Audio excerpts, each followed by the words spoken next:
2022 жылғы 7 маусымда табиғи монополияларды реттеу комитетінің Шымкент қаласы бойынша департаменті тұтынушылардың виртуалды қабылдауын өткізді.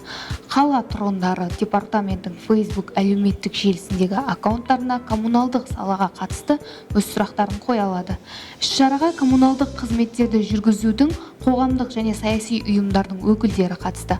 Монополияға қарсы департаменттің басшысы Дархан Қайынбердиев модератор болды. Ол коммуналдық қызметтерді жеткізушілер әлеуметтік желілердегі қызметтерді күшейтуге, түсіндіру және талдау жұмыстарын жүргізуге шақырды.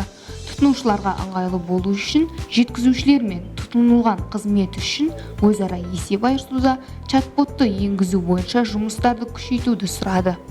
Қоғамдық қабылдау өткізу барысында тұтынушыларға төлем құжатын қайдан алуға болатындығы, артық төлемді басқа мекенжайлар бойынша абоненттік төлемге қайта бағыттауға болатындығы және бірнеше өзекті мәселелер, түсініктемелер берілді.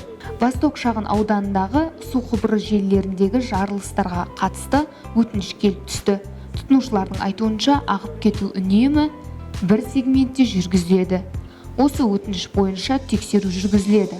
Су ресурстары маркетинг жауапкершілігі шектеулі серіктестігінің қызметіне қатысты сұрақтар туындаған жағдайда кәсіпорынның Facebook және Instagram әлеуметтік желілеріндегі аккаунттарына хабарласуларыңызға болады. Сондай-ақ WhatsApp-қа жазуларыңызды сұраймыз. 8705 758 11 11 телефон номеріне.